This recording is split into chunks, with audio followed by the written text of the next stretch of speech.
Hi hello ಎಲ್ರಿಗೂ ನಮಸ್ಕಾರ. ನಾನು ನಿಮ್ಮ YouTube handler. First of all ಎಲ್ರಿಗೂ ಕೂಡ ಸ್ವಾಗತ ನನ್ನ ಒಂದು ಯೂಟ್ಯೂಬ್ ಚಾನಲ್ಗೆ.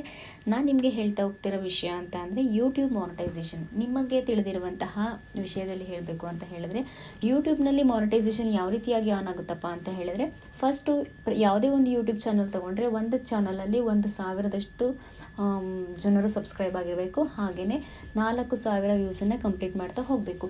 ಈ ಒಂದು ಕಂಪ್ಲೀಷನ್ಗೆ ಯೂಟ್ಯೂಬ್ ಯಾವ ರೀತಿಯಾಗಿ ಮೆಜರ್ಮೆಂಟ್ ಮಾಡುತ್ತಪ್ಪ ಅಂತ ಹೇಳಿದ್ರೆ, ಮೆಟ್ರಿಕ್ ಅನ್ನೋ ಒಂದು ಟೂಲನ್ನು ಮೆಜರ್ಮೆಂಟ್ ಮಾಡ್ತಾ ಹೋಗುತ್ತೆ. ಅಂದರೆ 1K 2K 3K ಹಾಗೆಯೇ 4K ಕಂಪ್ಲೀಟ್ ಆಗಬೇಕು ಅಂತ ಹೇಳಿದ್ರೆ, ಯೂಟ್ಯೂಬ್ನಲ್ಲಿ ನೀವು 1K ಅಂದರೆ 1,000 ಸಬ್ಸ್ಕ್ರೈಬರ್ಸನ್ನು ಹೊಂದಿರಬೇಕು. ಹಾಗೆಯೇ 4K ಅಂದರೆ ನಿಮ್ಮ ಒಂದು ಯೂಟ್ಯೂಬ್ ವಿಡಿಯೋ ಅಥವಾ ನಿಮ್ಮ ಒಂದು ಶಾರ್ಟ್ಸು 4,000 ವ್ಯೂಸನ್ನು ಕಂಪ್ಲೀಟ್ ಮಾಡಿರಬೇಕು ಲಾಸ್ಟ್ 90 ಡೇಸಲ್ಲಿ. ಅದಕ್ಕಿಂತ ಹೆಚ್ಚಾಗಿದ್ರೂ ಪರವಾಗಿಲ್ಲ. ಹೀಗಾದಾಗ ನಿಮಗೆ ಏನಾಗ್ತಾ ಹೋಗುತ್ತೆ, ಯೂಟ್ಯೂಬ್ನಲ್ಲಿ ಮಾನಿಟೈಸೇಷನ್ ಆನ್ ಆಗುತ್ತೆ.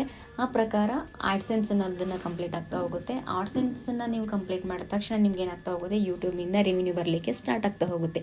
ಈ ಎಲ್ಲ ಒಂದು ವಿಚಾರವನ್ನು ಯೂಟ್ಯೂಬ್ ಗಮನದಲ್ಲಿ ಇಟ್ಕೊಂಡು ಮೆಟ್ರಿಕ್ ಅನ್ನೋ ಒಂದು ಟೂಲನ್ನು ಯೂಸ್ ಮಾಡಿಕೊಂಡು ನಿಮಗೆ ಒಂದು ಮಾನಿಟೈಸೇಷನನ್ನು ಆನ್ ಮಾಡಲಿಕ್ಕೆ ಹೆಲ್ಪನ್ನು ಮಾಡ್ತಾ ಹೋಗುತ್ತೆ.